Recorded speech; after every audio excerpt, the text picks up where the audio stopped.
What's up, guys, and welcome back to a brand new episode of the NeoVintage podcast. I'm Jabril, and I'm with Steve. Hope everyone's doing well.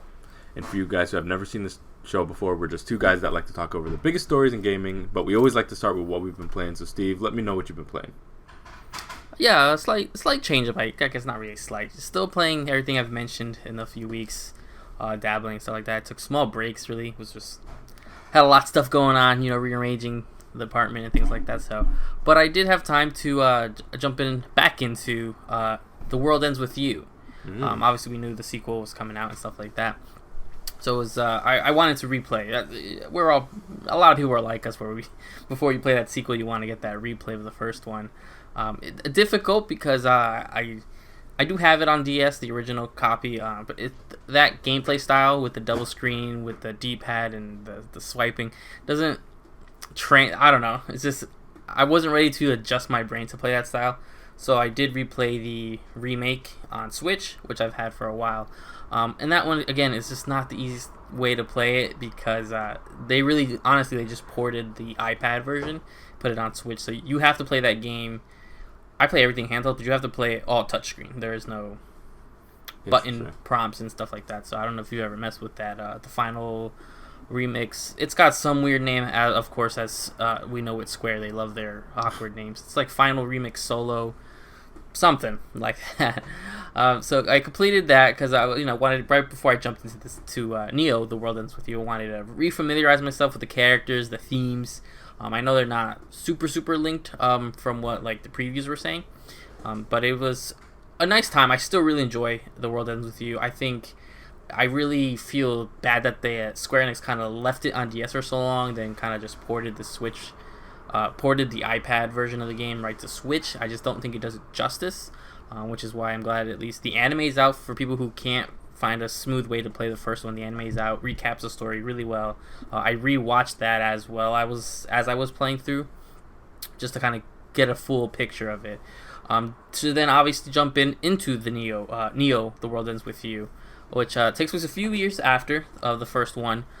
So far, nothing too connected. There are small little Easter eggs. Obviously, a lot of the themes with an enemies named Noise and the Reaper's game. Obviously, all those elements come back. Some of these characters seem a little too familiar in the sense. I mean, the main character looks a lot like Roxas, and part of it has to do obviously with Square Enix's style art for their main characters. But some of these characters seem a little just slightly more generic, where the first one had, you had Beat and Rhyme, which were an awkward brother-sister combo. Even Neku, who was sort of this generic, don't talk to me kind of character. It's nice to see the sort of a flip, and it's nice to see this game and this world keep its art style pretty solid, but also just kind of be easier to pick up and play. In this one, you walk around with the analog stick, not a touchscreen. You have button prompts, so you don't have to do the different tapping, slashing, squiggly work to do certain attacks. Again, I'm still super early in it, but it seems to be picking up the pace a little bit quicker. It jumps in, I feel, a lot faster, which is always an issue I had with the first World Ends With You. I felt like that beginning really slogged on because it was like pick up one pin, talk for hours about a pin, and then continue on. This one, you're getting the pins pretty quickly. You're getting a small team together very quickly, where The World Ends With You, you always had each, without getting, I guess, too much into spoiler for the first game. I mean, so many years later, I still think this franchise is sort of underrated. You end up switching partners a lot in this one, where this one you seem to be collecting more party, more RPG style, where you have more than one partner and stuff like that. So it's been working really nicely. Again, the music still as great as ever. It's slightly off-putting the way the camera almost fades back and like tilts the world when you're running around, because they wanted to keep that art style with almost going semi 3D. So it takes a small adjusting, because like you'll try walking down the street and your character will be fine, but the rest of the world almost looks like it tilts at a 30-degree angle. Not really sure why they do that. I thought maybe it was a Switch thing, but the PS4 version has that as well, so it's a little weird. So I'm pretty much gonna be sticking with that game for a while, because it's one of those games that I kind of just want to go through, enjoy the whole experience, and then move on. It's not one of those games to me where you can like play for a little bit, go back, play for an hour or two, jump back in, just because it is so story heavy and I get lost sometimes. Luckily, this new one has a better mapping system, so you can find where you're going. So it's really where I've been spending most of my time is with those two games. Obviously, completed the first one, then into the second one, and I'll have more thoughts on the second one when I have a little bit more time to get through it and maybe beat it. We'll see how that works out. The only other thing I've been playing was actually this weekend was the Back 4 Blood beta. Oh yeah, came out. So I didn't pre-order it, so I didn't get the early access. I kind of just waited until the open beta, where it's now available everywhere, until the 16th. So as of recording this, there's one more day to jump into the beta on all consoles. No pre-order necessary. And obviously, we know this is a spiritual successor to the Left 4 Dead series, and it's very weird. Not gameplay wise, but it's weird when you launch it because it's got Left 4 Dead DNA all over it, from the gameplay mechanics to the quirky characters and things like that. But the game really runs pretty smooth. And actually, I think maybe 2 days ago, the game went gold, so we're gonna see it hopefully we're gonna see it this October, which I think is the perfect time for this game. Obviously, Halloween, spooky time. What's a better time to release a sort of team-based multiplayer zombie game? But a lot of nice, cool mechanics. I'm a little worried because there's like a lot of these card sort of deck building that is more attributes to your character. I'm just worried that it's gonna be super monetized, and I have issues with some of that. So far, I didn't see anything too much in the beta. I only played it for a few hours with a couple randoms and a few bots. And again, I didn't see microtransactions. I didn't see what they were really doing with all that. But it's an interesting concept where it's like they give you like a little hub world to walk around with your characters, and each character has specific specific attributes. Everyone's really loving Mom. That her name's just Mom, which is the older woman. I'm sure, I don't know if you've seen any memes yet or any of the footage. People love playing as Mom. Also, she's pretty witty, so whoever does her voice acting does it really funny. But it's an interesting game, And I was like, I started thinking, I was like, man, should I pick this up this Halloween? Because I'm like, this is kind of cool. I'd have to get a couple of people to play it. Then I remembered the saving grace. This is going to be on Game Pass day one. Sir. So I was like, oh yeah, no need to worry about it. I will be able to play it on Game Pass, and now I can play too. and you'll at least I'll have you to play it with me. So I was like, great, because now at least I know to even. I was worried. I was like, should I even waste my time installing this on, my Series X? And then I think there's crossplay right now in the beta, so I don't know. I'm hoping that it'll be there at launch as well, which will make it easier for anyone who ever gets it on any portable. Obviously, picking up it on Game Pass. I don't know if it's on Game Pass PC, so I'll be doing it on my Series X. I know you'll be doing it on your Series X, so that works out perfect. But I'm interested. I went to the point where I'm like, that's cool that I thought Left 4 Dead was coming back to. I'm actually really interested in it. My only thing is, like, I clicked the campaign mode, which is available in the beta. No real story setting. I don't know if I just missed it or if it goes later or they're just keeping it hidden. No sort of cutscene, no sort of prologue of really what's going on. They just throw you in this camp and then you hit play. I don't know if that's just for beta purposes or main game purposes. Again, us going through the Game Pass lens lets me kind of be forgiving with or without that. So I'm interested to see how that really unfolds completely. In a few months. So congratulations to that team. I think they have a pretty good hit on their hands. And as always, having a multiplayer game like that on Game Pass day one is going to be phenomenal, especially on Halloween time-ish. So I think it's going to be really good. So that's all I've been really pretty much up to, actually, this last few weeks. So Jarrell, what have you been playing? Yeah, awesome. So I'm still in Super Assassin's Creed mode. I obviously beat 3, jumped into 4, and yeah, Black Flag is phenomenal. Such a great game. It holds up really, really well. Surprisingly, I see so much of just that formula, as I theorized, coming from Odyssey and playing Valhalla now.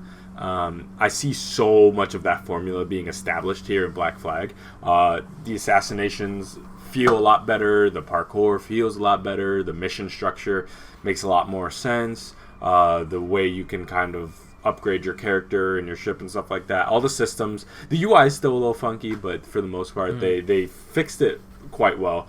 And obviously, we kind of spoke off podcast about this. I really don't like ship combat in any game. That's not I don't even like really ships in general. Like, I don't even like it in Wind Waker. Like, it's just really not my thing.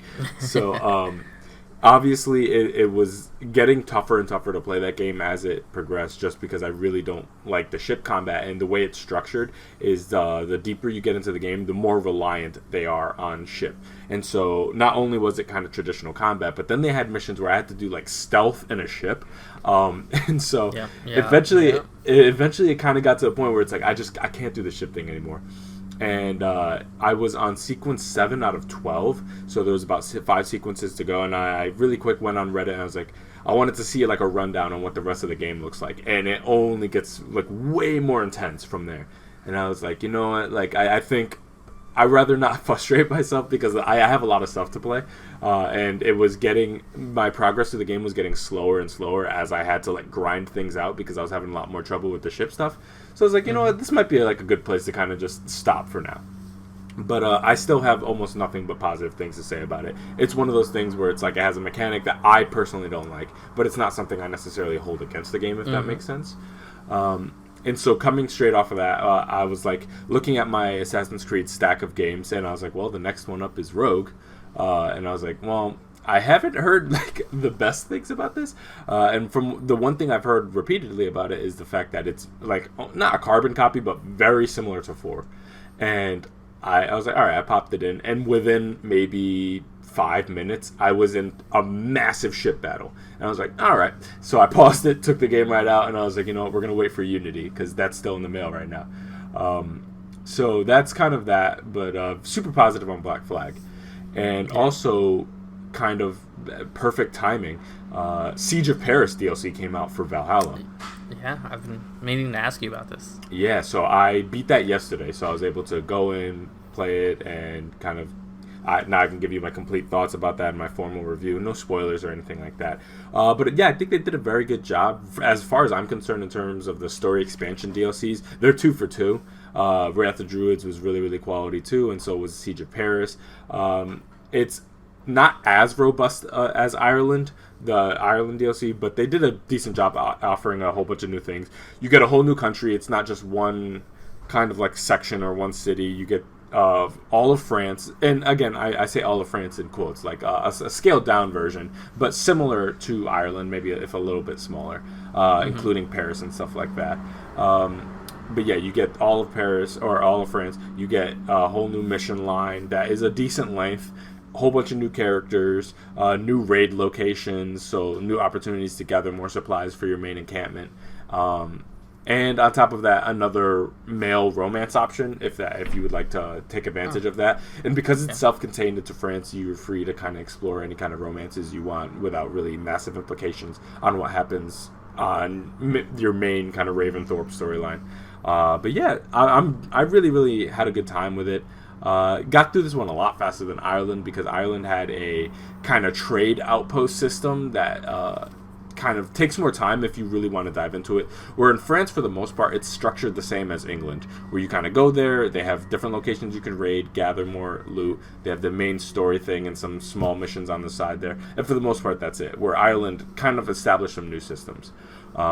The main thing that I would say about Siege of Paris that I think makes it more playable than pretty much anything related to Valhalla is the fact that I think they made a concerted effort to actually bring Assassin's Creed into Valhalla. And I'll explain what I mean by that. Is they'll give you a target, and basically they'll set you up with 3, or not even 3, but like multiple different points where they're basically like, get into that church, find a way to basically assassinate them, and it's up to you to gather the intel and to go around the town and trail people. And if that sounds familiar to you, right? So and you've dabbled with Valhalla, so you will be very familiar, and Odyssey as well. None of that is there whatsoever. For the most part, you kind of go in loud and proud and just kill everybody. You can do some assassinations, you can do some stealth, but for the most part, it's very raid oriented, you know what I mean? So The fact that they were able to have you actually hood up, walking through the crowds, blending in with people, listening to people's conversations. Oh, this person's going to be in this tavern at this time. Let me go get the key, unlock the basement, like doing all that kind of stuff. Oh, I'm going to get this cloak to get this item to be able to break into this ritual room to be able to get access to the person to kill them. Like, those are the kind of things that Siege of Paris adds that none of the previous game added, that I think is super unstated. Like, not many people are talking about how awesome that is for them basically to reintroduce a lot of those mechanics through a DLC. It's kind of surprising. But yeah, if there's any reason to play Siege of Paris, I would say it's actually that. Especially as an old Assassin's Creed fan, I think this game does a decent job of trying to meld these two worlds in a way that I feel like Valhalla was already trying to do, which was, and less so than Odyssey, which is try to appease the multiple parts of the fandom, where I think this DLC kind of brought that full circle. And it gave you the formal thing where it's like, listen, I'm not really into the super big battle things. I just like to infiltrate and do super kind of like stealthy assassinations, where Siege of Paris has tons of that. Yes, it does have some kind of war sequences where you're kind of fighting multiple enemies at the same time. There's always going to be that. You are a Viking. But at the end of the day, this has multiple opportunities to break into facilities to get access, and it takes some time to get into them. Like, they have their expansive facilities with lots of different people, with systems that can alert each other and stuff like that. So I think they did a phenomenal job in that regard. So for anybody who's kind of curious about whether it's worth it or not, again, if you like Valhalla, this is going to be perfect for you. It just expands the game, gives you more of what you like. But I think Siege of Paris, in particular, actually adds some new things that the previous iterations of the game didn't have. So, yeah, I'm pretty positive about it. Oh, that's good to hear, because I heard some people being slightly more mixed on it, but I was like, it all really depends. People were boiling it down to like, well, it depends what you want. Do you want more of the same? Do you want a little bit different experience? So I like to hear, obviously, and I'm glad this kind of landed with your replay of the series, so you see why people hold those early ones on so high up, because they are drastically different games to what they are now. Both good in their own right. So I'm glad that they're really starting to hit that balance, and it makes me a little bit more excited / calm to see what they end up doing with Assassin's Creed 4. I mean, obviously we know they're doing is it Infinite, yeah. Infinite. To see that, because we'll be able to get these kind of different experiences, which makes it interesting. You know, the year they dropped the big super pirate themed one with all the ships, we know we're gonna skip that one. Yeah. But you give me the super stealthy ones, that's when you're gonna really knock it out of the park for me. Yeah, and I do want to like clarify. Don't get it twisted. Like, if someone is like listening to this and they're like, "Oh yeah, I really love like Assassin's Creed 2, Brotherhood, Revelations, oh yeah, and Unity or like Syndicate or something like that," and you're saying I can stop? No, don't get it twisted. Like, it's still Valhalla. So like, if you don't like the kind of Origins and Forward games, then I don't think this DLC fixes it. But if you're on the line where you're like, I like the newer games, but I prefer some of the mechanics of the older ones, this kind of makes it a lot more palatable, in my opinion. And again, it's isolated to France. It's not like they did a rehaul of the entirety of the game. So if you go back to England, it's isolated. But the good thing is they don't put a lot of locks into when you can play it. So I beat regular Valhalla, so I'm playing everything after the fact. But if you're in the midpoint of the story, there are small little things where they're like, you just need to do this and this before you can do that DLC. Most people at this point will be past that, unless you're just getting the game right now. So for the most part, you can jump into France kind of whenever you want. It'll scale with your level type, so you can play it kind of whenever or as you please. But yeah, I think it's a good thing. If people look at Assassin's Creed now and they're like, it's broken, this is certainly not fixing it, but I think it brings it closer and like in the right direction, if that makes sense. I would say to like older Assassin's Creed fans, I'm not super confident that you guys will ever probably be satisfied with a future Assassin's Creed game, because they're only getting bigger. With the sales going so up right now, considering where they were once upon a time and Unity going into Syndicate, where things were really kind of plateauing, the likelihood of them kind of regressing back into that play style seems unlikely to me, just because as much as people love and highly regard those era of the game, the success right now is kind of undeniable. They just have more fans now. And so it's one of those unfortunate things where, like, the classic Assassin's Creed fans, though I'm 100% sympathetic to them, especially me playing these games, like, I see how great they are. They are a minority, a very vocal minority, unfortunately. But the people who jumped on with Origins and Odyssey is just a different level of amount of people. So, yeah, I think you can. I know you appreciate some of the newer games, though I don't know if they're ever going to hit you the same way Ezio did. But I think you'll find something good out of the Siege of Paris DLC. But obviously, these things aren't cheap. Also, I would suggest getting the season pass personally. That's what I got. But it's I think between $30 and $40, so it's not cheap. So yeah, it's one of those things that if you're gonna get the season pass or you're gonna get these DLCs, make sure that you'll see it all the way through. Otherwise, I can't say necessarily that it's worth your money. No, that's correct. That's a good choice. A good I guess not a good PSA. Yeah, I would just want people to understand what they're getting into. Exactly. Yeah. But that's good. I'm glad that the game's living for. I mean, I know that's part of their game plan for it and things like that. So excited to see that. And it's still on my Series X. I still have it installed because I know I took a sort of break from it. In general, it's just I do want to get back to it because there's so much I liked in Valhalla. Like, I think it was hitting all the right beats for me. It's just, the console launch, then PS5 console launch. It was just caught in a bad time for me. Yeah, it's a demanding game. I get it. Exactly. Yeah. All right. So getting into the stories, let's talk Abandoned. I guess we gotta do it. So the Abandoned real-time experience app has finally gone live, and it contains one extremely short trailer and a bunch of coming soon tabs. After multiple delays and months of confusion about who is actually making Abandoned or what Abandoned even is, the app contains zero information about the game, even after the 5 gigabyte update. Fun fact for that. That's insane. The app, which renders the trailers in real time, contains 4 spots for trailers and 2 spots for gameplay demonstrations. Only the initial trailer box labeled Introduction actually contains anything, and it features a few seconds of a person walking across a floor before saying trailer coming soon and playable prologue coming soon. The app also has a tab for news and announcements, which features a single message. We're excited to kick off the real-time experience app with a small introduction. The cinematic reveal gameplay demonstration will be revealed soon. You can find the cinematic reveal and gameplay demo as a video online or rendered in real time using the app. According to the initial PlayStation blog announcement, Abandoned is scheduled to launch on PS5 exclusively in late 2021. So Jarrell, I know I've been sort of watching. I know you're watching sort of the outskirts of what's happening. You kind of just want to know what the end game. Yeah. I'm in here. I'm with the tinfoil hats. So I've been really watching this. I was, they announced on the 10th that at 3 p.m. Eastern time, which is weird because they never use Eastern time over here on our side. It was awkwardly at 3. I remember, at work, but still trying to pay attention to see what the reveal was. 30 minutes after the time, nothing was revealed. Blue Box came out, said, "Hey, we ran into unexpected glitch with the update."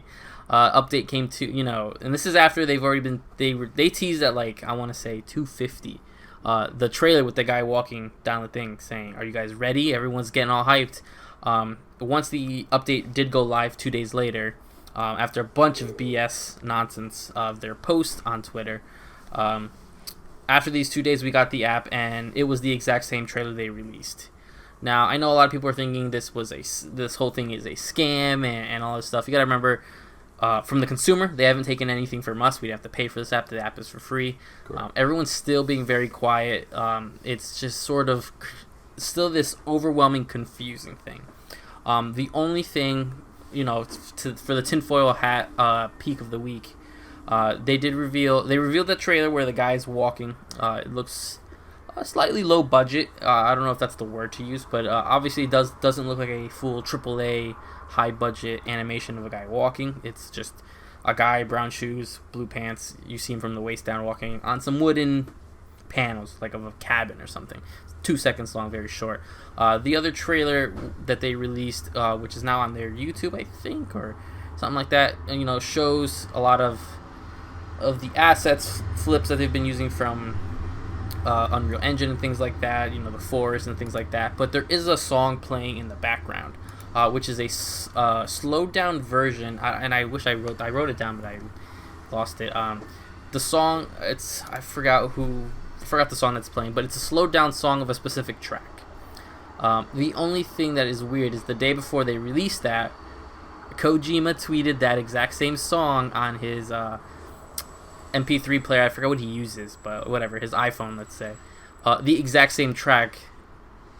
So it's like we're back with the stupid connections. Yeah. Where it's like weird. The same song that he tweeted, the next day the trailer comes out, and it's that song except super slowed down in the back and stuff like that. And people dug in there and found the rights and the copyrights and purchased and things like that. So obviously you can't just use a licensed song without anything. But at this point, people are really upset, obviously. I think this was super dumb of them to do. You hyped it up. The day came, and it was the same 2 trailers you showed already. Teasers, I guess. Nothing's in the app. The app still does nothing. We still don't know what this game really is. They always said the Abandoned is not the true name. We don't know who's making this game. Nobody believes the blue box theory. The blue box, excuse of what this is. And I think I'm on the majority side where we're over this. We're over the game of what is your game. I think this was an interesting thing leading up to it.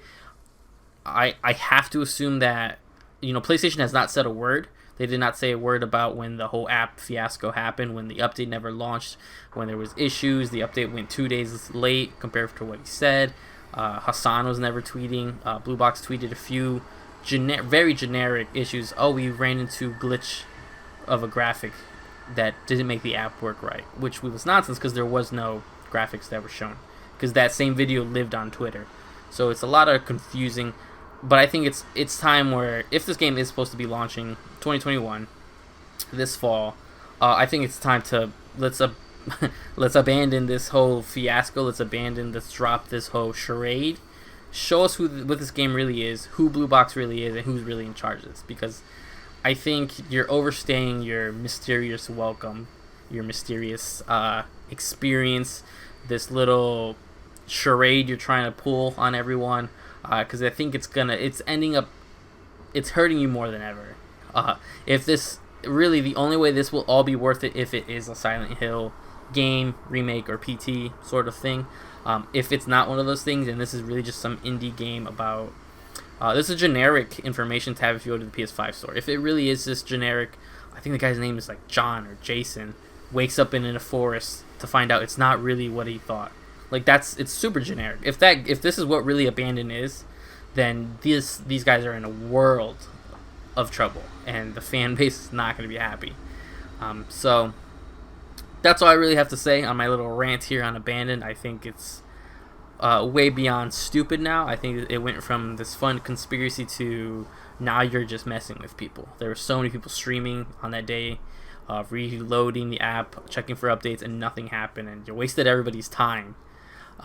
Which for some people, time is money, so you're wasting a lot of people's time, patience, when they could be doing many, many other things instead of looking at your generic forest.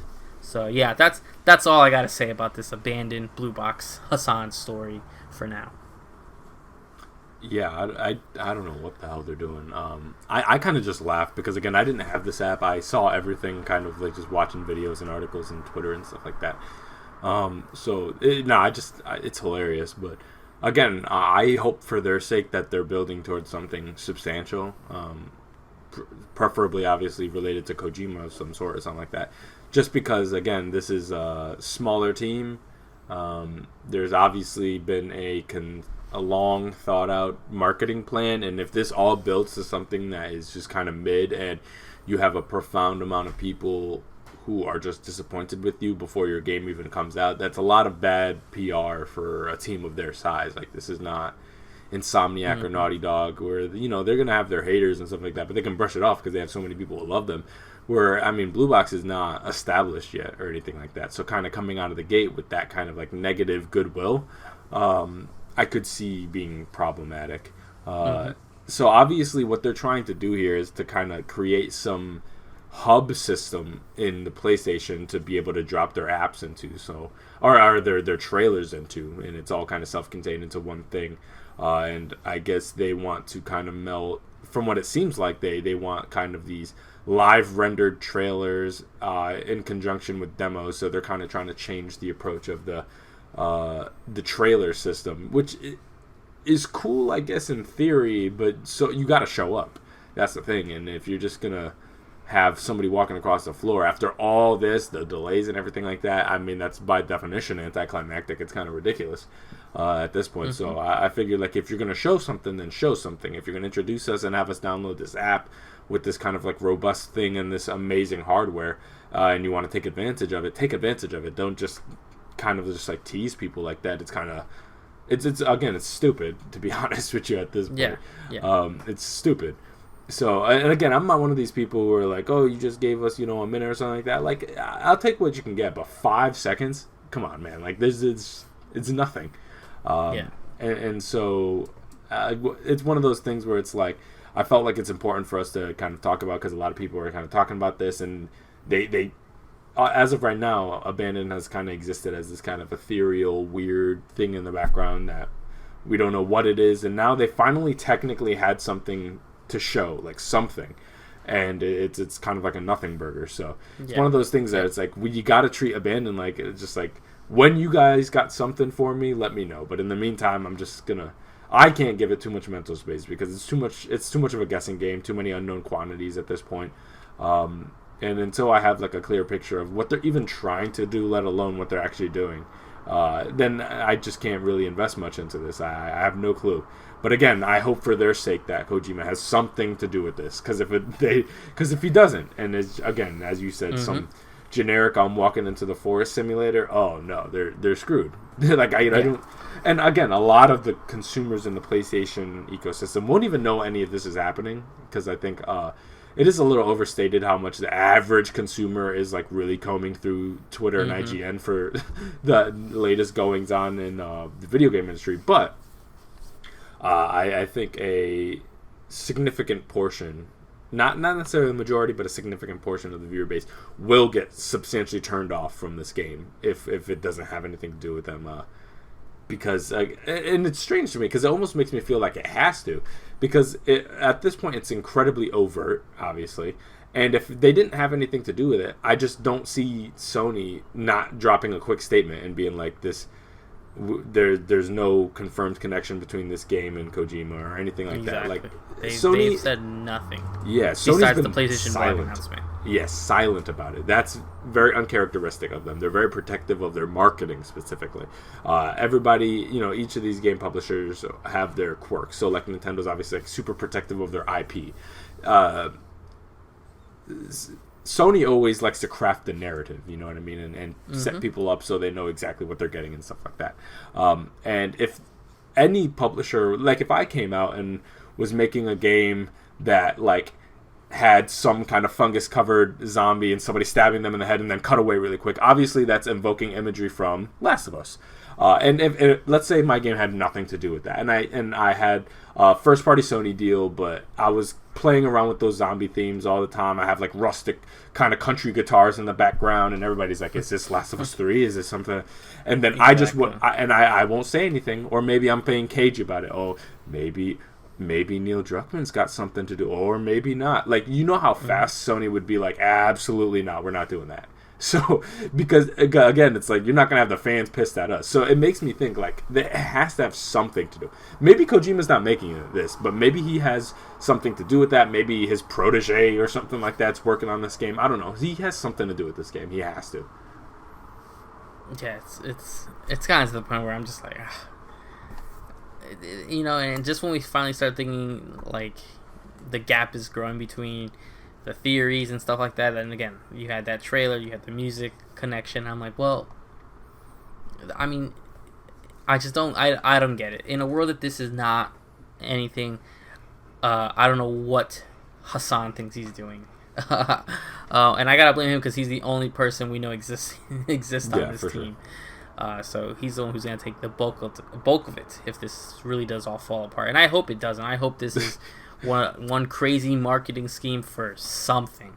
Yeah, because let me tell you, it is beyond annoying and beyond tiresome to do it this way. And it's mid-August at this point. So at this point, like if they're launching this year and there's no delay planned, which I think this is gonna get booted to 2022, because if they couldn't meet a deadline for a 5-second clip, I don't think they can meet a deadline for an entire game.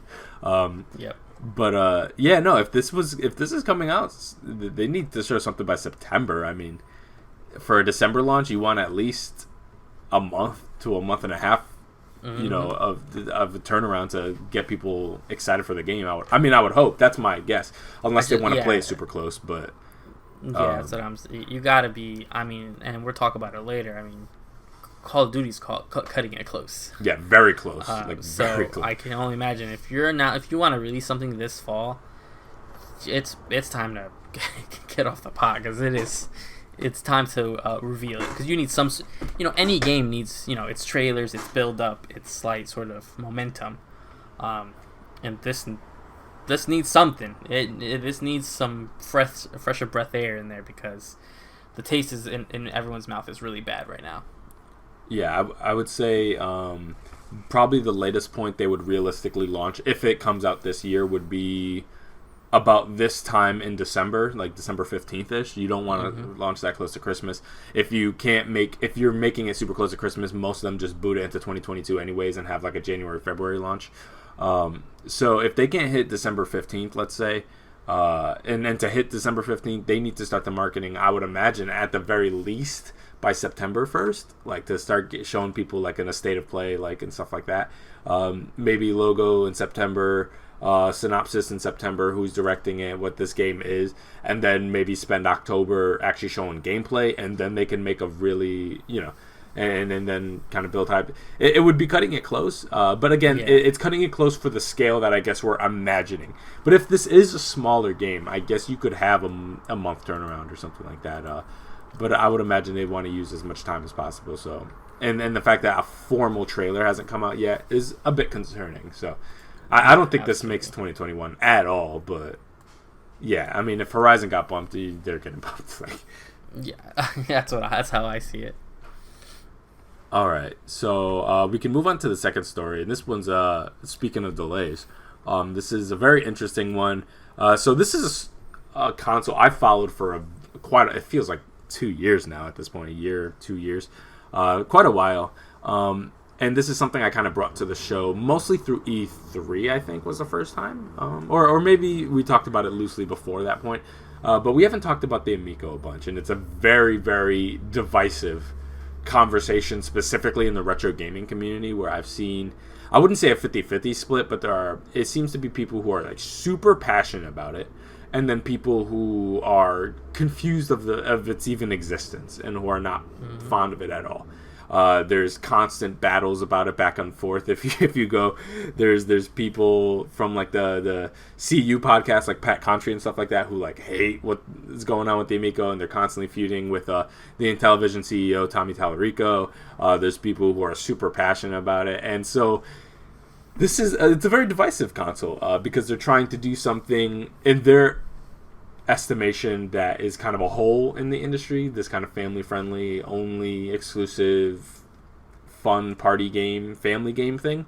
And then everybody else is asking the question where it's like, well, these look like phone games, and you're knocking out family Nintendo, so what is the point of this? This is the story we got for you guys this week. The Intellivision Amico, a new take on the classic console from the 1980s, has been delayed a third time to the end of 2021. As reported by Video Games Chronicle, the Intellivision Amico was originally set to be released in October of 2020, but the COVID-19 pandemic caused its first delay to April 2021, and then another to fall 2021. The latest delay announced in an email to those who pre-ordered the system, with Intellivision announcing the international component supply and various logistical challenges have led to this decision. In quotes, we originally planned to launch the Amico in the fall of 2020, but had to adapt in the midst of a global pandemic disrupting our production. Despite our best efforts and now facing new unprecedented international component supply and logistics challenges, beyond our control. We want to apologize as we were forced to push our desired launch date yet again. The company then assured its fans that it's focused and determined to deliver pre-ordered units by the end of the year. Furthermore, this delay will allow us more time to optimize our operating system for future game development. Now, for people who have paid very close attention to the Amico, this delay was not a surprise. Everybody knew they weren't going to be able to hit October. Component shortages have been plaguing everybody. And I mean this in a nice way, but there's not a chance in hell that Intellivision is securing anything before Sony, Xbox, and Nintendo. So, yeah, this wasn't really that surprising of a thing. A lot of people were kind of like hounding Tommy back in the comment section for the past couple of months about like, where is this console? We're not really seeing the manufacturing starting, nothing. Is this delayed? And then finally, here we go, we get this. But yeah, this console seems to be in many ways cursed with a myriad of problems. I think there are hardware questions people have about the fact that it's using basically a 2016 phone processor to run things. The fact that some of the games are not looking the most interesting in the world. I could see that some of them being fun, but there's questions there as well. And then obviously this Tommy Tallarico, the CEO himself, is a very divisive figure as well, where, you know, a lot of people feel like he's done a disservice to some of the PR of this console, kind of constantly arguing back and forth with people the way he has been. So from an outsider's perspective, because I know you don't monitor the Amico as closely as I do, what are your thoughts about all this? Yeah, you know, so it comes and goes. So where I will either see it, you know, trending and stuff, or see it come up, or I'll remember and I'll be like, why isn't this out yet? I'm like, why haven't I heard anything? I'll look into it, and that's when I'll find out. Usually the big, you know, stories, because I think, was it last year, a former Microsoft employee who went to take over part of something ended up leaving and things like that. So I always check back with it, because I'm like, is this something that should be on my radar? You know, is this something that could have some interesting experiences? And then I look, and it's unfortunately usually pretty bad. Not to laugh at people's pain, but it's usually unfortunately a pretty bad rap when I look into it, from delays to shortages to people not believing into it to people hating on it. Oh, it only displays in 1080p. I'm like, well, that's not really my worry. This is not, you know, they're not trying to launch the same kind of games. So I'm more interested to see if this will last. I'm still more interested. I think it's such a weird design. I think it's interesting. I just am still confused. I want to see why. Why would someone want to own this? You know, everything about it, it's just such a, you know, from the pricing of their games, from what they say, $2.99 to $10 to no more than $40. Yeah. The interesting of the design, you know, to take. It's so many small components and parts that it's like, I want to see it in true action. I want to see in people's hands, you know, not people in these events and things like that. But all in all, I do understand the delay. I taking all my either doubts and sort of outside knowledge to it. I mean, there's fields and fields of cars that people are just waiting on because the chip shortage. Yeah. Sony, Microsoft to come out about the chip shortage. Phones, if you know, it's been a while since, you know, we've seen a new phone announcement. It's because of the chip shortage. I wonder how many of these companies that have these games planned for the Intellivision or the Amico start pulling out or look elsewhere. And you know, I'm looking at the list of games now, and it's just sort of weird. It's like, well, some of these I understand why they're coming, why we're getting like a different version of Asteroids and all these other games that make sense. But then you get random ones like Earthworm Jim 4 that's planned for 2022, 2023, and I'm like, okay, that's interesting. But then you see Frogger, golf, hockey, and I'm like, well, now we're starting to just sound like iPhone games. And you got to start wondering, when this system continues not to launch and hit deadlines, you're going to just hold on to your game exclusive to this system. So it is very such a weird concept. Every time I see the story come up or a new in development or not development in a sense, because I'm all about people chasing their passions and chasing their dreams and releasing into a market that, but so differently at the same time. You know, the Amico's not coming out to fight the Series X or the PS5, No. or as you say, you won't. You know, that's a fever dream if you think you're gonna out family game a Nintendo. So I'm at that point where it's like I think it's time for them to button down, get what they need to get done, especially the people because this was partially kick-started, if I'm correct, crowdfunded in a sense, something like that. Possibly. I don't want to get quoted on that. I'm not sure. Yeah, I think there was like a mix.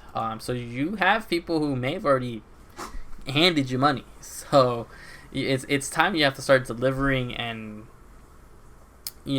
deliver these pre-orders. I'm surprised they're saying by the end of the year, but you're gonna look easily into 2022 before we start seeing people having these at home and telling us what its true purpose is for. Because again, as a sort of outsider to this whole community, to the retro community, that's obviously way more in your field.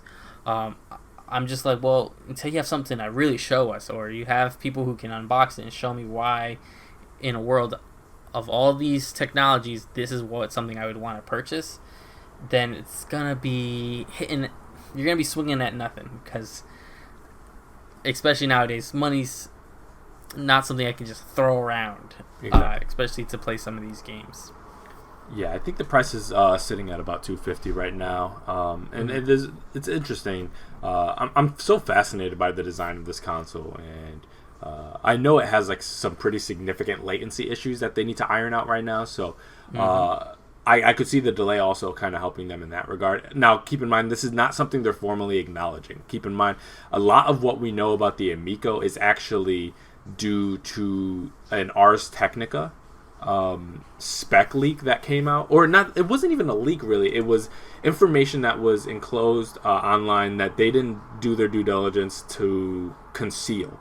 So Ars Technica was able to find it, and they kind of just wrote an article based on publicly accessible information. And I mean, Tommy lost it on them and started like threatening suing and all this. It just wasn't a good look, and that's where we found out about like how, and I mean this in a nice way, but how weak this hardware really is, and how dated some of it is. The controller design is actually pretty cool, but there are significant latency issues that you can see in some of the video stuff like that. So people have gotten their hands on this console. Some people like it. Most of the people who have gotten their hands on it are like it, but keep in mind, a lot of these people work with Intellivision pretty closely. Like, they're big fans of like Tommy, so he kind of has like a little stan culture there.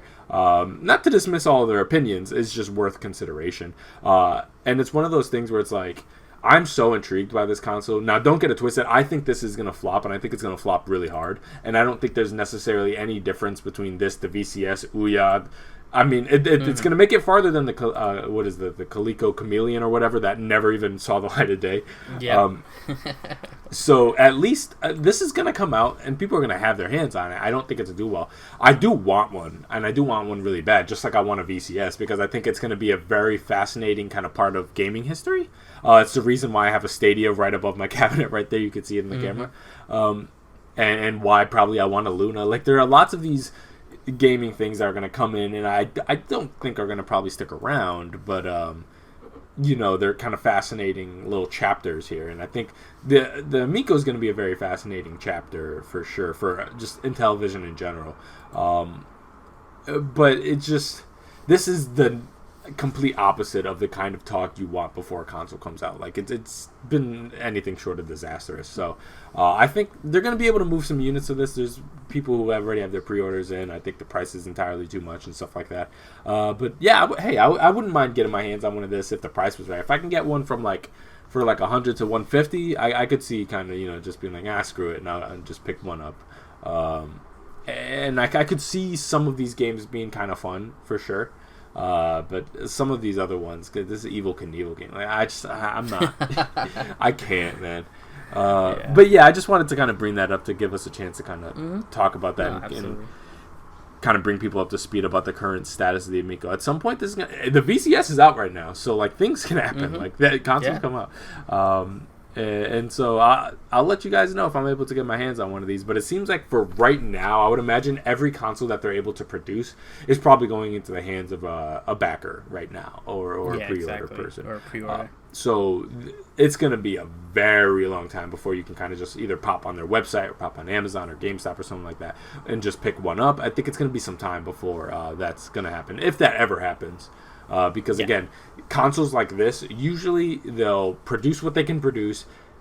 People will buy them up, and then they kind of sit there for a little bit, and then they completely go out of manufacturing pretty fast because it costs money to maintain that manufacturing loop.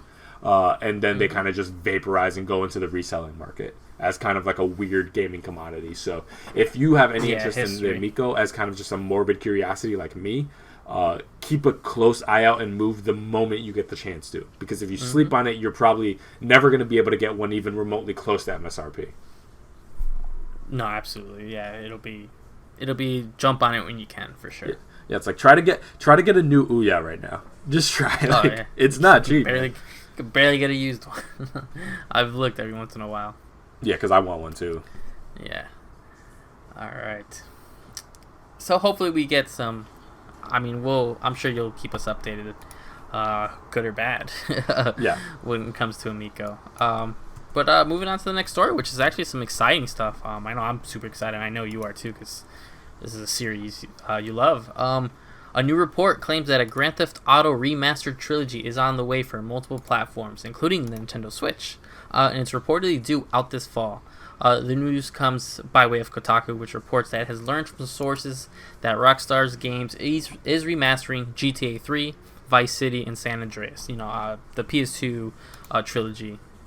And that each game will be remastered in Unreal Engine. They will feature a mix of new and old graphics, the report reads. According to the report, Rockstar's Scottish branch, Rockstar Dundee, is leading the project and also working with the wider Rockstar company to develop the PlayStation 5 and Xbox Series X and S ports of GTA 5 scheduled still for later this year.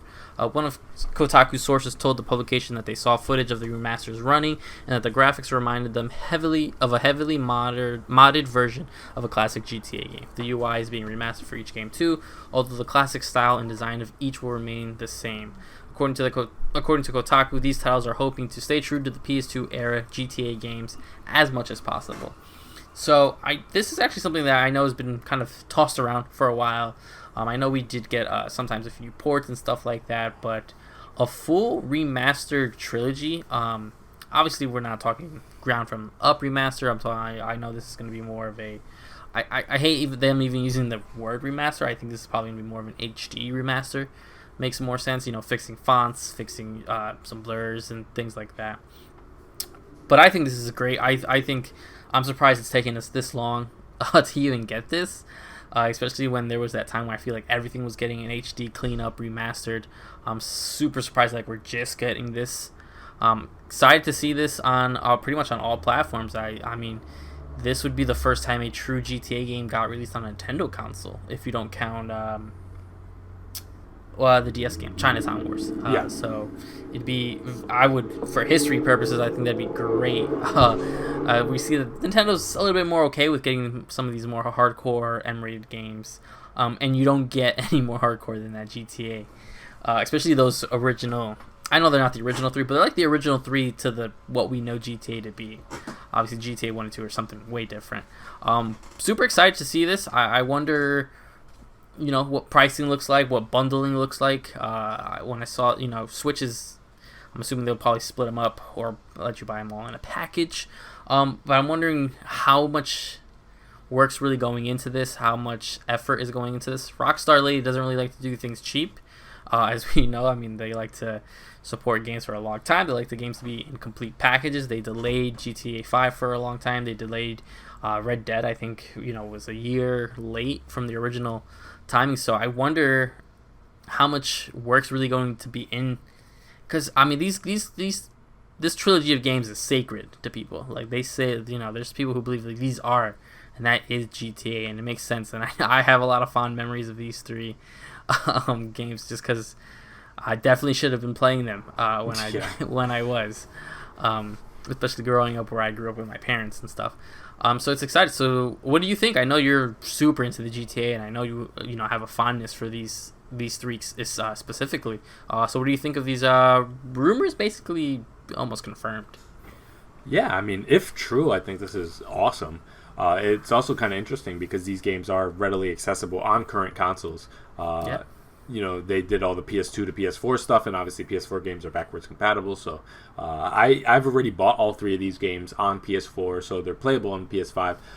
They're not cleaned up in any way, from what I can tell, but because of the quality of the screen and console that you're using, you're playing these games essentially in 1080p is pretty clear. And they look, I guess, as nice as that kind of PS2 game could look. So yeah, I'm just curious to see how much work they put into it. I'm especially interested to see Vice City. That's like the big thing that I really want to see. That kind of look of just Florida at that time, and the neon colors and stuff like that. And if I could just going back into that world is so exciting. Such a exciting prospect to me. I'm hoping that they are able to do their due diligence in keeping the radio stations, because I know that's a whole another battle and stuff like that. So yeah, licensing. I'm super excited to play this, and I would love to replay 3. I haven't played 3 in forever. I was probably in high school last time I played 3, so it's been a really long time. And so I'd love to jump back into these games. And the biggest thing is I probably am going to get it on Switch, to be honest, as long as there's no major performance difference. If it runs similarly enough to the rest of the consoles, because what I would do to go back to those days of just laying in bed on my PSP playing Vice City Stories or Liberty City Stories and stuff like that in bed, like such a great time. And so I'd love to be able to kind of get that handheld GTA experience back that I haven't been able to experience since then. So just kind of laying in bed, shooting, going crazy at like the military base and stuff like that, I think would be really, really awesome. So yeah, I really hope this is true. And I would love it to hit this year. I know the GTA 5 next gen version is coming out, I think, in November-ish, around there. So it would be a little crowded for them you'd be super GTA'd out to put out basically 4 newly accessible games available on current gen consoles within a 3-month period. That's a lot, but I'll take it. The more GTA they offer, I'll take it. But I'm still kind of waiting on the formal confirmation. I'm like cautiously optimistic. You get burned so many times by these things that are like absolutely guaranteed happening, like no doubt about it, and then they just don't. We'll see. Fingers crossed. Yeah, I'm the same way. I'm kind of hoping it's true. To think I could just play Vice City on my lunch break at work on Switch would just be, until Steam Deck comes out, that's not really possible. So hopefully it all really works out. Yeah, and the PC mods they were referencing of like how it looks, that's the interesting thing about it, is I've also seen all those specifically Vice City and especially San Andreas mods, and those look closer. The mods that if they're referencing the same thing I'm thinking of, those border way more on remake than remaster. Yeah, in the way they look, they're talking about like completely remaking assets. And a lot of these mods where you get like higher quality versions of CJ and stuff like that. And so that's what I wonder. Is it going to be more in line with like Mass Effect, where it's just super cleaned up and they evened out the experience between 1, 2, and 3? Or so are they going to do that? Or is it just, again, they're going to try to get the frame rate a little bit higher, maybe get that resolution? I mean, the difference between 1080p and 4K with these type of assets you're not going to really even be able to tell the difference, to be honest. But if they're going to maybe try to play around with some of the environmental effects and maybe decrease those draw distances and stuff like that, or increase those draw distances, maybe that's what they're talking about. But as of right now, what a remaster can mean so many things. So hey, they had Saints Row 3 remastered, and I would say that actually borders more on a remake. Because they completely remade the people. The engine itself, the world, I think is more in line with what the original one was, but they completely remade the people and stuff like that. So as far as I'm concerned, a remaster is resing, is increasing that resolution, increasing maybe the frame rate a little bit, cleaning things up, make it run even, look good, and keep it pushing from there. And then remake is when you start like making brand new assets and stuff like that. Exactly. And maybe restructuring some stuff, and so we'll see. I think a classic idea of a remaster, just making the resolution higher, is unnecessary because those ports exist. But if they're going to be redoing assets and stuff like that, now we're entering territory of something that I think is pretty significant. So yeah, I'm excited to see. Hopefully we hear something soon, and I assume we would. For sure. Yeah. So the last story here, Call of Duty rumors. This has kind of been taking over the news cycle for the past couple days. New rumors have begun to leak about the new Sledgehammer Games Call of Duty title. So we have a couple details that have been kind of floating around. So the rumored title is Call of Duty Vanguard. It's supposedly taking place during World War II, and according to Video Games Chronicles, the Vanguard campaign will take place across the European and Pacific theaters of World War II, with its plot focusing on the beginning of the modern Allied Special Forces. So when they say that immediately actually brings me back to like Medal of Honor during the GameCube era. Is definitely where I felt like that kind of like climax where they were doing a good job with that. I know Battlefield has dabbled in that too, but that's what brings it back to me. New Warzone cinematics have been teasing to Vanguard as well in the kind of Battle Royale mode. Leaks have suggested that Activision will formally announce Call of Duty Vanguard on August 19th. So as of filming that's like 4 days from now. I think that's Wednesday. Let me take a look really quick. No, it's Thursday. So Thursday, August 19th. That's the rumor right now. And the official Call of Duty and Sledgehammer Games Twitters have been kind of posting memes playing around with all the leaks. So they haven't formally acknowledged that that Vanguard is real, but they haven't formally come out and said that it's wrong. They're just playing around without the idea of the fact that it's leaked. So it's kind of all but confirmed at this point. Call of Duty is an annualized franchise. A Call of Duty's coming this year, one way or another. And they have been so dedicated to that annualized release structure that they've straight up cut out campaigns to make sure that they hit the date, like Black Ops 4 did. So I'm pretty confident that this is what this is. We have gotten some quick clips that some influencers have gotten that also seem to be evoking some kind of like weird World War II imagery.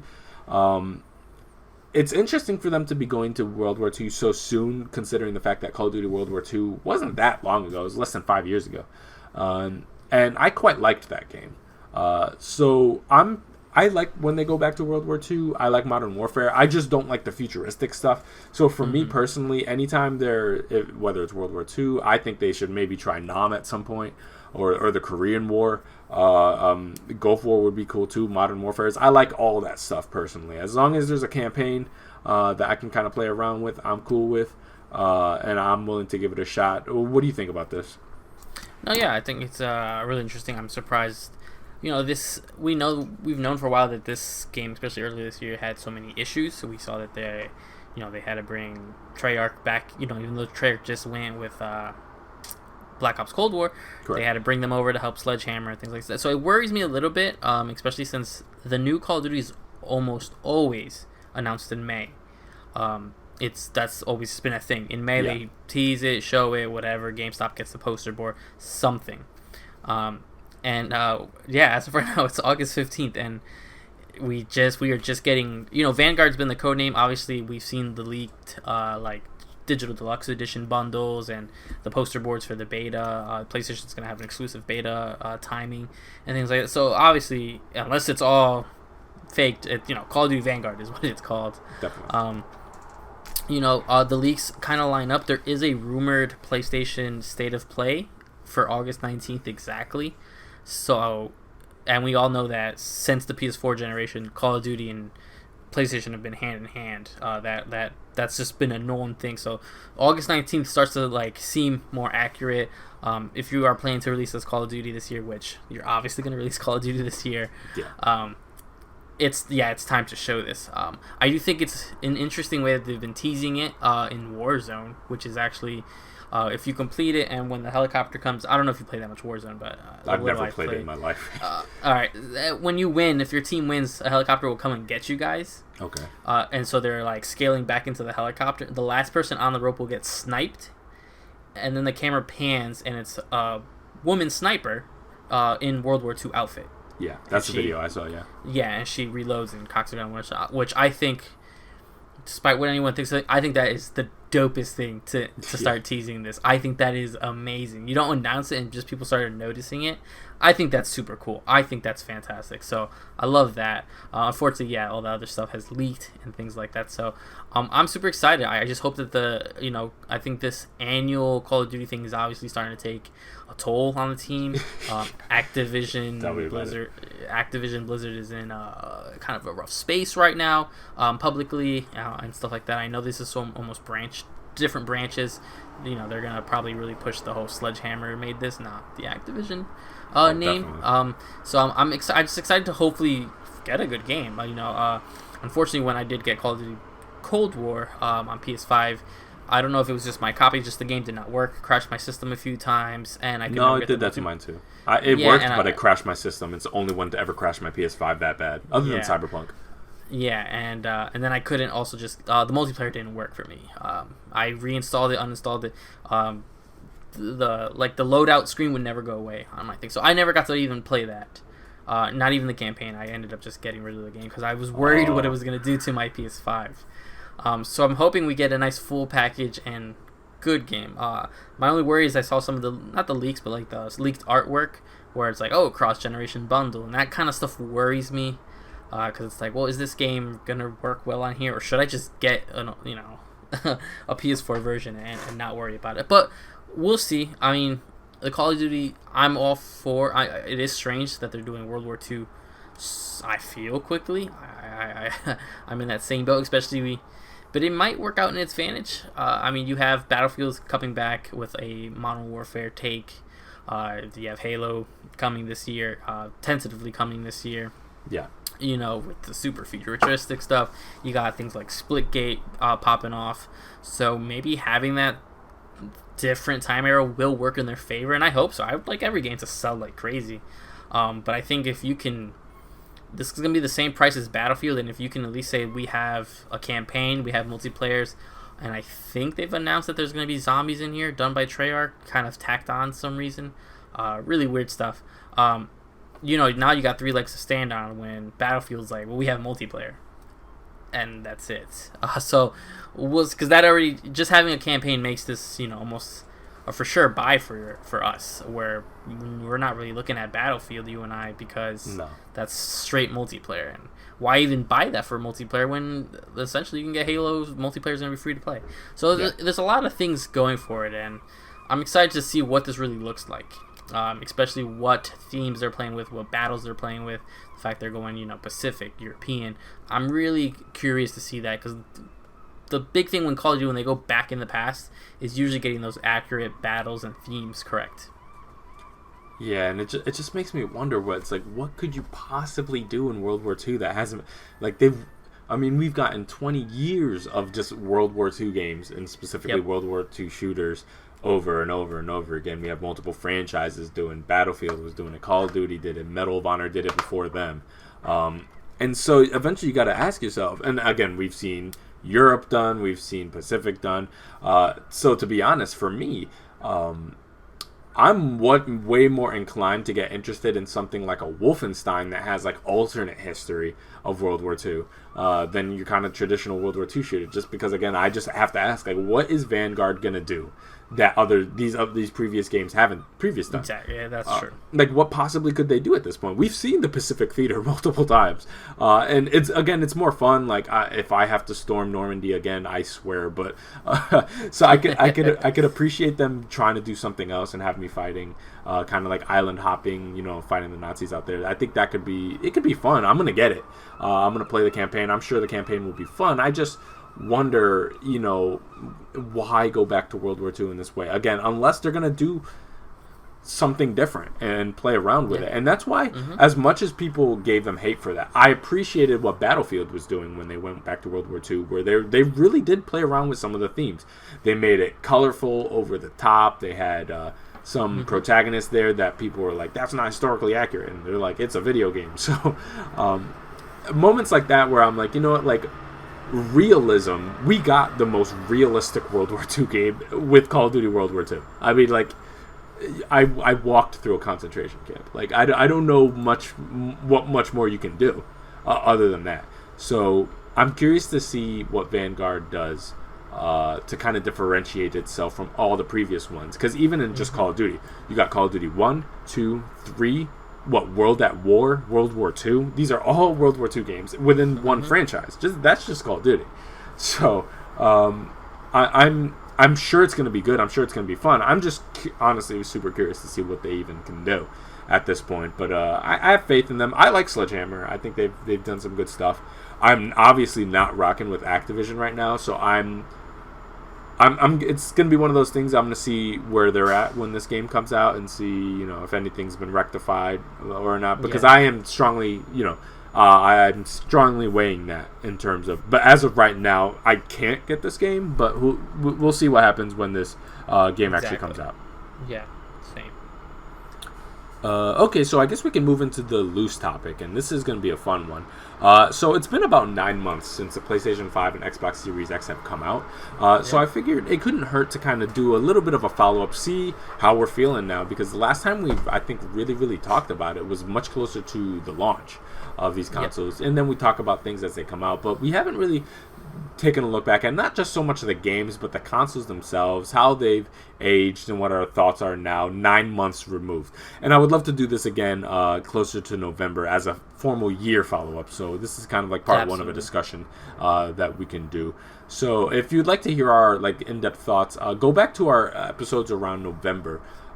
Midpoint of November, and that's when we're kind of talking about our excitement for the consoles and what our projections were going to be and stuff like that. So now we have some figures. So before we actually get into the discussion, I want to give you guys a little bit of metrics that I was able to pull about where we're at right now. So in terms of PlayStation 5 sales, we do have a concrete number. They did confirm that they hit 10 million units sold as of late July. And so obviously that's one of the fastest selling PlayStation consoles to date. And as of right now, the Xbox Series X, we can only use estimates. They made it clear that they have no interest in actually disclosing those numbers. Obviously, it's probably because they're not going to be in a winning position. Their justification for it is just keeping the teams not focused on console sales and more so on just making the best product possible. That's their justification of it. So Daniel Ahmad, the senior analyst at Nico Partners, shared some of the estimates on Twitter, and that the Series X and S total sell was about, and their projection, 6.5 million as of June 30th, 2021. So that's up from previous estimates of 5.7 million for Xbox One and 5 million for Xbox 360 in the same time frame from launch to as of June, that point. So this is a very, very interesting thing. So we're sitting at about 10 million for PlayStation, 6.5 million for Xbox Series X. Now keep in mind that's the combined figures between Series X and S. There's not a chance in hell they're going to give us a breakdown, but my guess is that it's overwhelmingly Series X. I don't think Series S is popular at all. I regularly go onto Walmart and Target.com and GameStop and find them there to buy. A lot of times they're not sold out, and they restock all the time. So I don't think Series S is nearly as in demand, obviously, as Series X is. We both have Series X's, pretty much. So with those numbers, I don't think it's surprising to hear that PlayStation 5 outsold. So, Steve, your experience with these two consoles. Yeah, so I'll start with the Xbox, because this is the console that, for a while, I was not going to get either Series X or S. I had no real intentions on it, because I do have I don't have a monster PC, but I have a PC that will run games pretty well. I have a 2070 graphics card and everything works pretty nicely. So with the whole Game Pass day one, same day and date thing, I was like, well, why would I get a console? But then at the tail end, and actually some influence from you, I started playing on my Xbox One X. I had the Gears of War edition. I was all excited. I was playing tons of back compatibility games, and I was pretty much into the point where I didn't think I would actually even play backwards compatibility games, but that just how easy it was and all that was just starting to really pile up and make it cool. And they kind of won me over when they were like, well, some of these games are getting Series X patches in a sense, enhancements, and things like that, and all these little tweaks and bumps and features, and that's what won me over. And that's when I said, you know what, if I get that, and some of these series that that I can get on Xbox consoles, I will practically can have almost forever. Digital libraries on PCs are pretty solid, but you never know what can happen. Some licenses super rare, but get revoked and get lost and stuff. But my physical collection that's grown over the years, I can just pop it into my Xbox and play. All the things, I was just expecting, I was worried because I was like, man, I'm going from an Xbox One X to an Xbox Series X. I'm like, oh, will it differ? Will I feel the difference? I was lucky enough to have a One X, so will I see the gap? And it's all the small things that I don't remember them talking so promptly about is what really got me. The quick resume is something that is mind-blowing. I think it was yesterday or the night before, I clicked Tetris Effect, and I haven't played Tetris Effect since forever. Tetris Effect connected on Xbox, and it picked up exactly where I was. Now, again, obviously, Tetris being Tetris, I backed out and restarted it. But, imagine being in these big, hefty, I say I was in a big, deep Witcher mission in Witcher 3, and I was like, well, there's no save point, I have to pause it right here, and you have that quick resume feature. It just makes it so quick and unique to play. And I started noticing, playing between the two systems, I noticed that feature missing on PlayStation 5, especially when I was attempting to play Returnal. I was like, well, damn, Returnal needs the PS5 needs a quick resume for Returnal for the way that game is structured.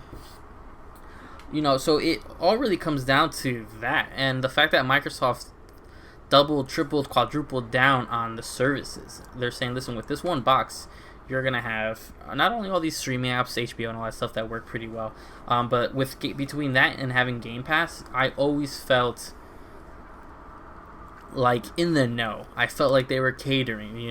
They made it pretty easy to jump into, let's say, the Halo beta and giving these free patches. The fact that I just have to put my game into my Xbox and it's gonna play the Series X version as long as I have it correctly, which we know is not the case on PlayStation 5, which is it starts to be mind-blowing. These things that we were praising Sony for were like, oh, free upgrades and all these small factors, when it's 1,000 times easier on Xbox. And I started kind of moving all my games to Xbox, even if just between the ease of upgrading games, the ease of starting games over again, having all the library there to play. I mean, go turn your PS4 on, you can't play Dead Space 1, 2, and 3 back to back. If you have, especially if you have them physical, digital, you can do that on Xbox. So it's such a wild concept where I was the PlayStation guy. That's who I am. My coasters are, across square, circle, triangle. Like, that's what I do. To the point where it's like, I'm proudly being like, well, I play a lot more on Xbox and not just the exclusives. It was always my exclusive machine, and now it's to the point where I'm almost considering doing everything on Xbox. Especially now, if you start, we're finally getting, it's in beta, PS5 expandable storage, and how annoying it is to do it. To know that not every SSD is going to work, to know now you need to make sure you have to put a heatsink in it, which is not, again, I'm familiar a little bit with PC, so I know what to do with that. But everybody was cracking jokes at Xbox for that little $200 almost USB thing where you just put it in and that was it. The SSD's there, the memory's there, the expansion's there. All you have to do is put it into the back of the Xbox.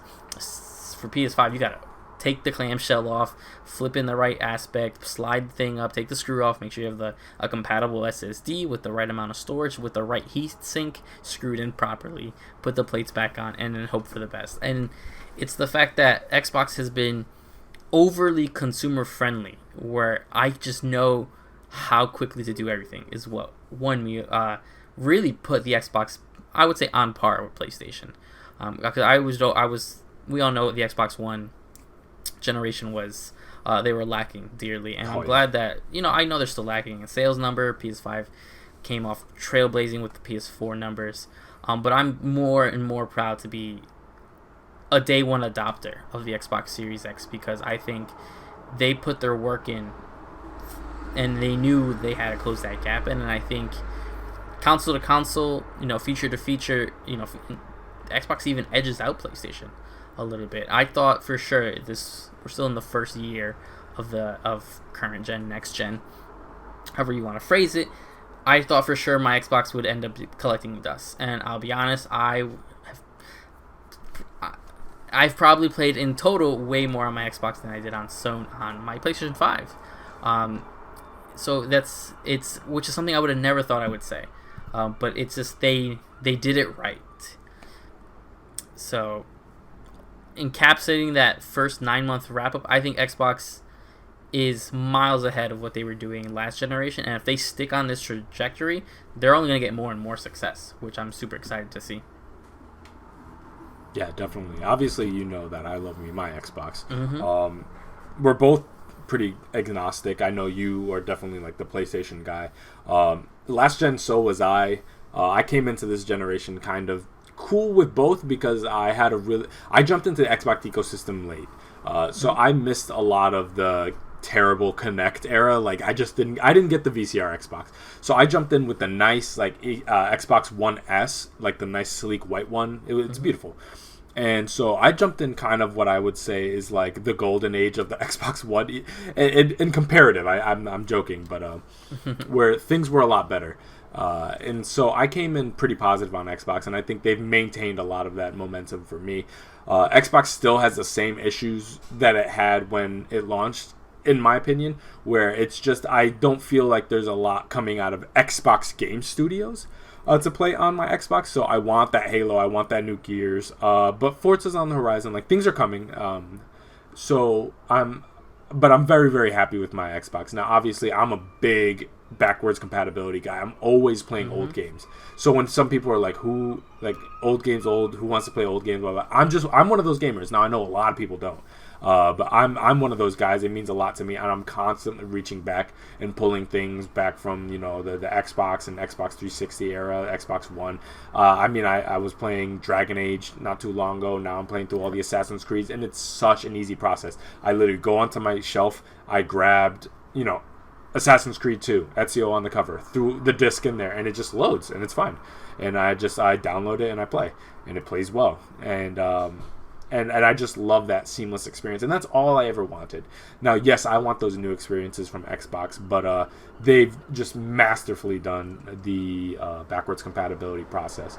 And I would say it's pretty evenly split between my PlayStation and my Xbox. To be honest with it, I'm not playing much new of anything these days because I'm kind of waiting on it. Yeah. Ghost of Tsushima's coming, and I guess you can consider that new. The Iki Island stuff is going to be really fun, so I'm kind of excited about that. But it's been kind of a bit since the last time I feel like I've played like a proper current gen game. I play a lot of old stuff just because there hasn't been a ton coming out. But once that does happen, I think maybe my player habits would change, but for right now, I've been pretty evenly split between them, and I would say for the first time in a long time, I am equally happy with both, to be honest with you. There are issues I have with the PS5. Like, I wish it had quick resume. I wish they handled their save system a little bit better. Xbox, I wish both of them had better dynamic themes. Like, there's things that I would like more for both of the consoles, but generally speaking, I'm really happy with both consoles, which I haven't been able to say probably ever, to be honest with you, because when the Xbox came out originally and the PS2 was out, I just felt like the PS2 was just so farther ahead for me personally. The Xbox just wasn't the original Xbox. In retrospect, I respect the hell out of it, but it just wasn't my thing back then. The 360 to me was so much farther ahead than the PS3. Like, I loved the 360. The PS3, I still to this day kind of hate. Like, I don't like the PS3. I love a lot of the games that came out in the era, but I don't like the console itself. And then the PS4 was so much farther ahead than the Xbox One. So this is kind of the first time where I'm like looking at both consoles and I genuinely love them both. And I'm having a great time with them both. I think they're both very well designed, very quiet. The fan systems on both are very great. Like the heat dispersal system. They both play games amazingly. I love that there's not this massive disparity in performance. I know people, they go back and forth on YouTube all the time or Reddit where it's like, oh, this game's performance slightly edges up. But it honestly goes back and forth. Like, there are some games that are running better on Xbox Series X, and there's some games that I have run better on PS5. And any difference in power are, like, very marginal. Like, I've seen some things that they're like, that the Series X might be, like, ever so slightly more powerful than the PS5. But again, that ultimately comes down to the game devs. And to be honest with you, with PlayStation having such a robust first party, there's more people on the PlayStation side to even take advantage of the hardware. So whatever power increase the Xbox have, there's not many people there to take advantage of it, or not as many people there to take advantage of it. So I don't think it really matters that much. But yeah, no, I think it's such a great position to be in, 9 months removed, that both these consoles are doing so well. I would say generally, I feel like some of the AAA releases have been on the light side for this generation, and so that has been a little bit disappointing. I wouldn't say it's been non-existent. I know they say PS5 got no games, Xbox got no games, but there are games to play, but we're still in just such a cross-generational moment. I feel things are going to change this fall when Kena Bridge of Spirits comes out, when Far Cry starts coming out, the new Call of Duty. Things are going to start changing dramatically, and we're going to get those proper next-gen experiences. Forza is going to be coming out and stuff like that. And I feel like when we have our year discussion, we'll probably be in an even better position to start talking about how this generation is right now. Because for right now, it still feels very much like a transitionary state between last gen and this gen, where I feel like they're still trying to get consoles in people's hands. So we're not at the point where like widespread adoption has happened quite yet, where they can just start putting out all these first-party games. Once Horizon starts coming out, once Halo comes out, I feel like we'll be in a position to fully be in the swing of things. I think we're like 75% of the way there right now, in terms of like it's current gen. We have these consoles. We're used to these consoles. There's games out for them. But I don't feel like it's 100% firing on all cylinders quite yet from Xbox and PlayStation for this new console. But I'm very positive about these machines personally.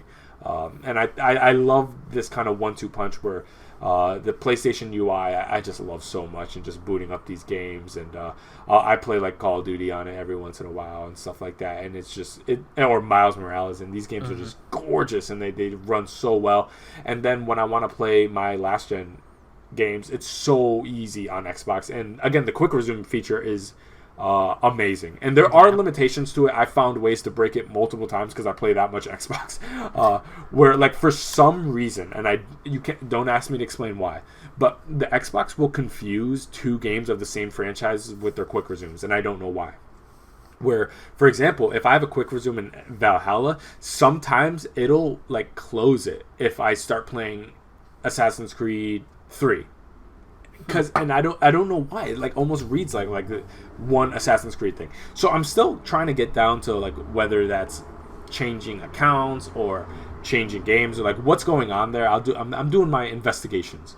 So there's some parts of the quick resume that leave a little bit to be desired, but generally speaking, the feature is phenomenal, and I love the fact that I can look back and forth between these two consoles and be like, oh, I wish this person did this, and I wish they did this. Like when I play the DualSense, and I was like, man, Xbox, I wish you would release a controller as good as the DualSense.